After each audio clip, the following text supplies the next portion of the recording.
Om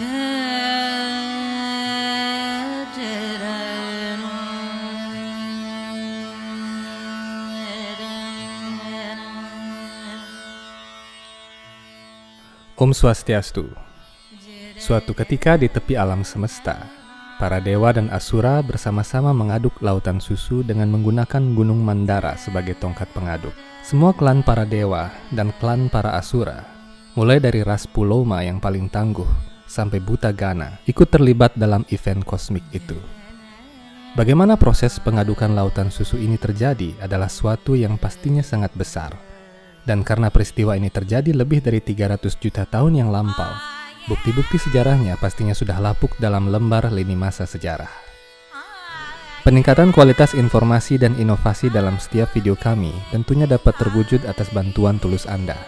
Demi tujuan mulia dalam menyebarkan Dharma, kami mengajak Anda untuk menekan tombol like, berlangganan channel kami, dan ikut membagikan video kami kepada rekan-rekan terdekat Anda.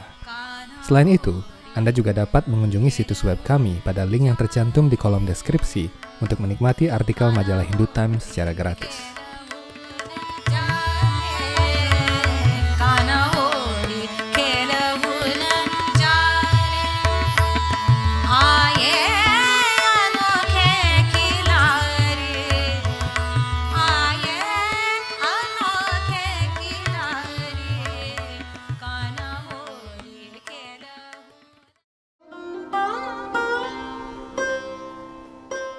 Samudra Mantana atau pengadukan lautan susu mungkin pernah kita dengar sebelumnya. Sejak kita SD barangkali, ketika kita dapat pelajaran agama, kita mendengar semua itu.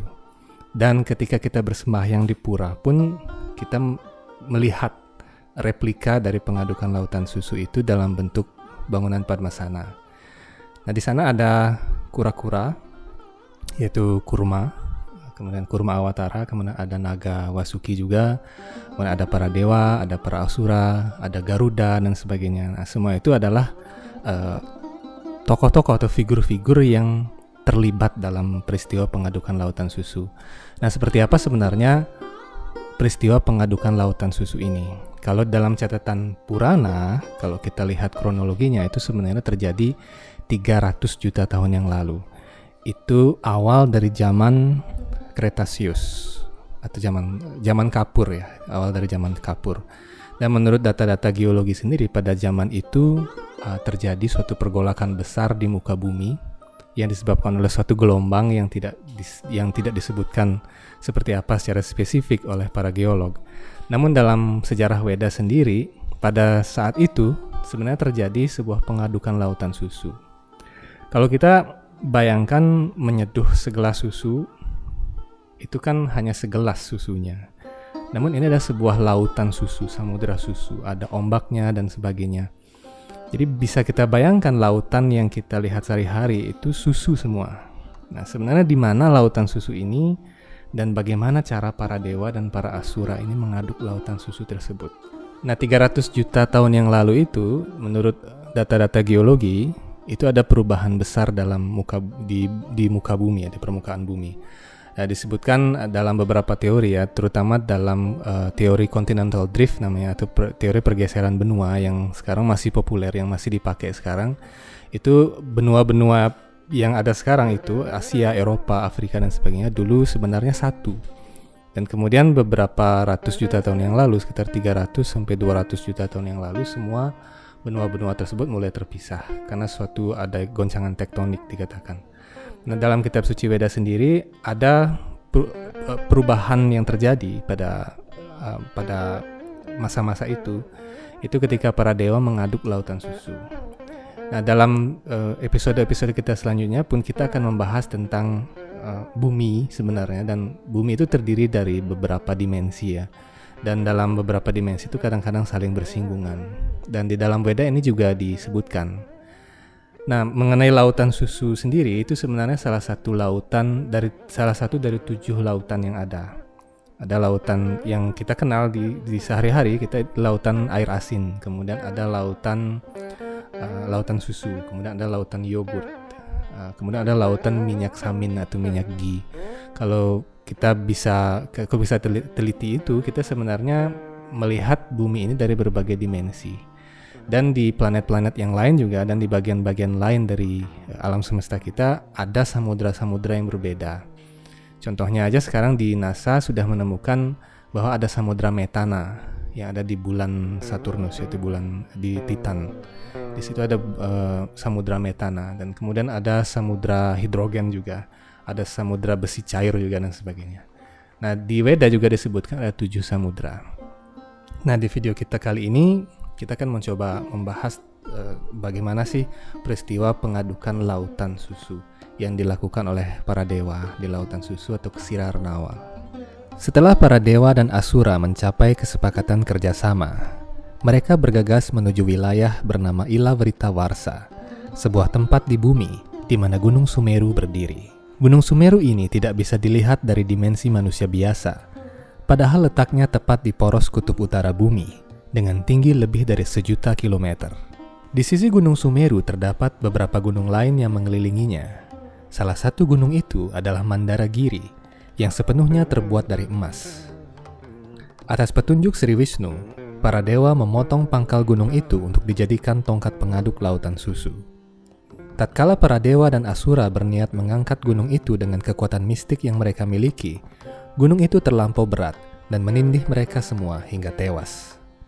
Kemudian Sri Wisnu, penguasa seluruh makhluk hidup, penguasa hidup dan mati, baik bagi manusia dan para dewa, mengangkat gunung itu dengan tangan kirinya bagaikan mengangkat buntalan kapas. Dengan hanya memandang jenazah para dewa dan asura, semuanya dihidupkan kembali. Kemudian Sri Wisnu menempatkan gunung yang sangat berat itu di punggung Garuda, yang membawanya ke lautan susu dengan sangat mudah. Begitulah perbedaan antara Tuhan dan para dewa. Tenaga Tuhan tidak terbatas, sedangkan tenaga para dewa dan asura sangat terbatas. Setiap kitab Purana pasti menyebutkan 7 jenis samudra di alam semesta, dan salah satunya adalah samudra susu. Setidaknya ada 3 lokasi samudra susu yang disebutkan dalam berbagai sejarah Purana. Pertama, samudra susu ada di Svetadvipa, sebuah planet rohani di mana Tuhan Sri Krishna tinggal dan dipuja oleh Dewa Brahma. Letak planet ini di atas Brahma Loka. Samudra susu kedua terletak di Dhruva Loka, di gugusan bintang kutub. Apabila para dewa mengalami permasalahan dalam tata administrasi alam semesta, mereka menghadap Sri Wisnu yang berstana di tengah lautan susu Dhruva Loka. Samudra susu ketiga berada di Burloka, yakni tataran bumi sendiri, dalam dimensi yang lebih tinggi yang tidak bisa dijangkau oleh pandangan dan teknologi manusia biasa. Bumi terbentang sangat luas sekali dan memiliki 7 jenis samudra. Salah satunya adalah Ksiroda atau samudra susu, yang berbatasan langsung dengan daratan yang disebut Kraunca Dwipa. Samudra susu manakah yang diaduk oleh para dewa dan asura? Samudra susu di Svetadvipa dan Dhruva Loka tidak bisa dijangkau oleh para asura, sebab keduanya adalah planet rohani yang tidak bisa dimasuki oleh para asura. Samudra susu yang berada di pesisir benua Kraunca Dwipa adalah kandidat terakhir yang cocok dengan uraian dalam kitab-kitab Purana. Samudra ini kira-kira berada di sekitar orbit Mars dan sabuk asteroid. Ketika para dewa dan para asura mulai mengaduk lautan susu, terdapat sebuah racun yang sangat ganas bernama Halahala. Racun Halahala ini tampaknya adalah mutagen yang sangat berbahaya. Dari kacamata sains, tidak mungkin suatu spesies mewarisi sifat tertentu dari leluhurnya tanpa ada perubahan genetika. Apabila seekor ular menelan racun Halahala, racun itu tidak akan diwariskan kepada keturunannya, kecuali racun itu mengubah kode genetika dalam DNA-nya.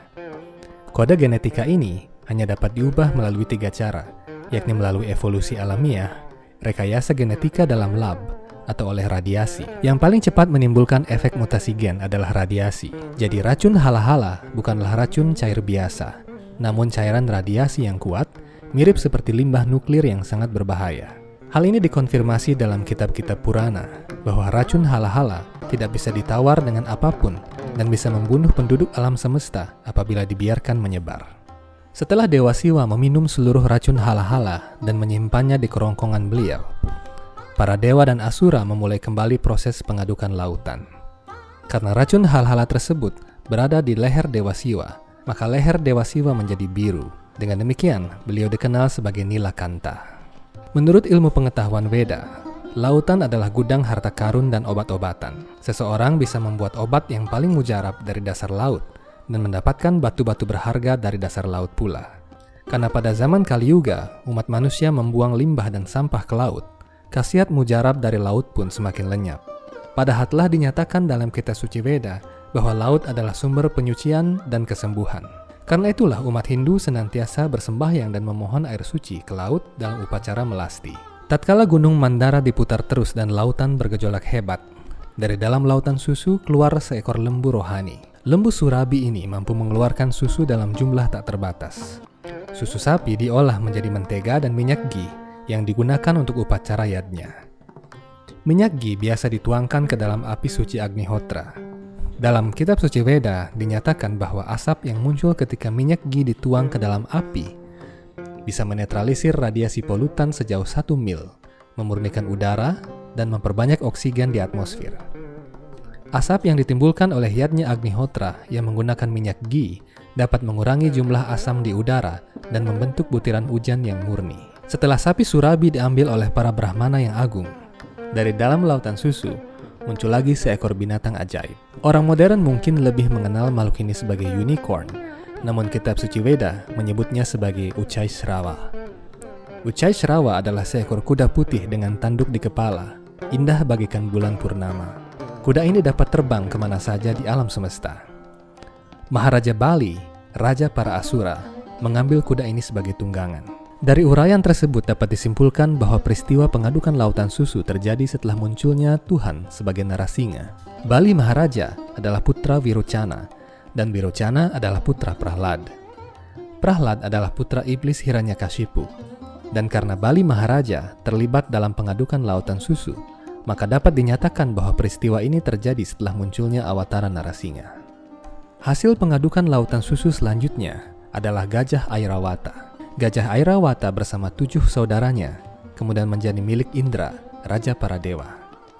Karena itu Dewa Indra memiliki 8 gajah jantan dan 8 gajah betina. Masing-masing gajah itu putih bagikan susu dan memiliki 4 gading. Semua gajah ini bisa bepergian secepat kilat kemanapun di seluruh alam semesta. Belalai mereka bisa menampung minuman soma, minuman suci para dewa yang bisa memperpanjang usia. Kemudian sebagai hasil selanjutnya, permata Kaustuba dan Padmaraga muncul dari lautan.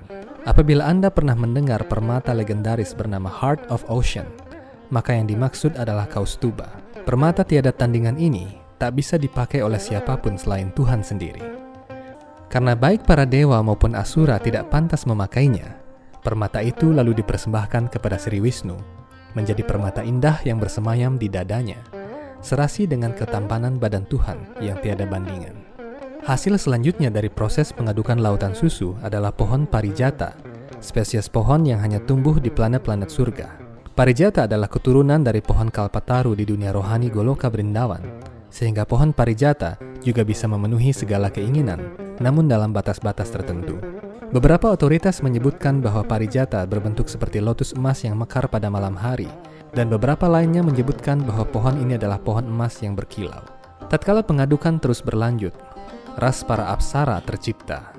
Apsara adalah golongan bidadari yang paling cantik di seluruh sistem planet surga. Banyak orang mengejar kenikmatan bersama para apsara ini di surga setelah meninggal, dan untuk tujuan itu, mereka mengumpulkan berbagai pahala kegiatan karma di bumi. Sebagai hasil selanjutnya dari proses pengadukan lautan, Dewi Laksmi muncul. Tatkala beliau muncul dari lautan susu, para dewa, risi agung, dan seluruh makhluk saleh dari seluruh planet di alam semesta menyambut beliau. Dewi Laksmi adalah sakti kekal Sri Wisnu. Dimanapun Sri Wisnu dipuja, di sana pasti hadir Laksmi. Karena para dewa suatu ketika menjadi sombong, Dewi Laksmi meninggalkan mereka sehingga surga kehilangan kemegahan. Karena itulah para dewa kembali ingin mengundang Dewi Laksmi melalui pengadukan lautan susu. Sri Wisnu menerima Dewi Laksmi sebagai saktinya dan memberinya tempat kekal di dadanya. Dewi Laksmi bersemayam di dada Tuhan sebagai tanda Srivatsa, berupa rambut emas yang tumbuh di dada Tuhan yang gagah dan bidang. Karena Sri Wisnu memiliki rambut emas di dadanya, masyarakat Hindu di Bali menyebut beliau dengan nama Batara Rambut Sedana. Itu adalah nama sebutan untuk Sri Wisnu sejak zaman Bali kuno. Umat Hindu di Bali biasanya ketika ada gerhana itu memukul kentongan. Dan para tetua kita dulu biasanya mengaturkan persembahan di Merajan atau di pura. Ada yang mengatakan bahwa ketika Kalorau itu biasanya sinar bulan atau sinar matahari tertutup dan memiliki vibrasi yang kurang bagus begitu. Nah, Samudra Mantana ini sesungguhnya adalah cikal bakal dari terjadinya gerhana. Kalau kita lihat dari sudut pandang sains atau sudut pandang ilmu pengetahuan modern, gerhana itu kan disebabkan oleh bayangan bulan dan bayangan bumi ya, ketika gerhana matahari dan gerhana bulan gitu. Namun dalam ilmu pengetahuan Weda, yang sebenarnya terjadi adalah ada Rahu, ada sejenis planet gelap yang menelan matahari dan menelan bulan tersebut. Jadi ketika bulan itu melewati suatu orbit tertentu, jadi di sana ada planet yang tidak terlihat yang namanya Rahu dan Ketu. Itu ada orbitnya sendiri. Dan ketika bulan atau matahari melewati orbit tersebut, maka bulan dan matahari akan seolah-olah terbenam dalam bayangan gitu. Namun di dalam kitab suci Weda sendiri, dalam Wisnu Purana dan juga dalam Srimad Bhagavata Purana dinyatakan gerhana matahari itu tidak akan bisa berlangsung lama, karena ketika Rahu masuk ke orbit matahari, maka cakra dari Tuhan Sri Krishna akan langsung meluncur dan mengusir Rahu. Tak berhenti sampai di sana, pengedukan lautan susu dilanjutkan. Tujuan akhir pengedukan ini adalah Amrita, minuman yang bisa membuat badan seseorang awet muda dan berusia sangat panjang. Lama sekali para dewa dan asura mengaduk lautan. Amrita tak juga muncul. Kemudian dari dasar lautan yang dalam, muncul Danwantari, awatara Sri Wisnu yang menjadi sumber ilmu pengobatan Ayurveda. Danwantari membawa kendi emas berisikan Amrita. Para asura yang lebih cerdik langsung merebut kendi Amrita itu tatkala Danwantari muncul. Para dewa yang kelabakan hanya bisa menahan kecewa. Mereka kemudian memohon pertolongan Tuhan.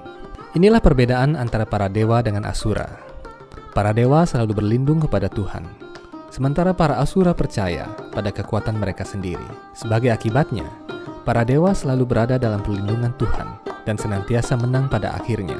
Dalam kehidupan pun, orang hendaknya tidak sombong pada kekuatannya sendiri. Dia harus senantiasa memohon perlindungan Tuhan. Dengan demikian, dia mendapatkan perlindungan yang kekal dan tanpa batas. Demi merebut kembali kendi Amrita yang telah dicuri oleh para asura, Sri Wisnu mengubah wujudnya menjadi Mohini Awatara, wujud wanita yang paling cantik. Tatkala Dewi Laksmi melihat wujud Mohini ini, beliau menjadi tertegun dan malu karena kecantikan Mohini jauh melebihi dirinya. Begitulah kehebatan Tuhan. Tuhan bisa menjadi setampan atau secantik apapun. Tidak ada yang bisa membatasi kemahakuasaan Tuhan. Tuhan pun bisa muncul sebagai arca dan menerima pelayanan dari umat manusia melalui wujud arca itu secara langsung. Hanya pikiran manusia yang terbatas saja sehingga menganggap kemahakuasaan Tuhan bisa dibatasi. Terpikat karena kecantikan Tuhan sebagai Mohini, para asura menyerahkan kendi Amrita tanpa curiga. Kisah Samudra Mantana adalah peristiwa sejarah yang benar-benar terjadi.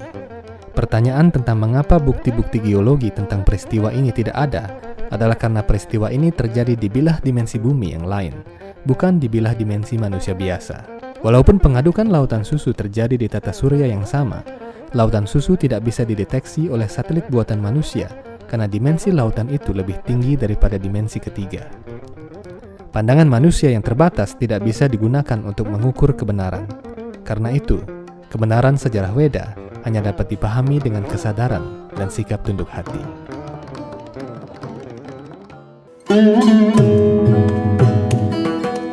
Ikuti terus Hindu Times dan nantikan episode-episode menarik lainnya.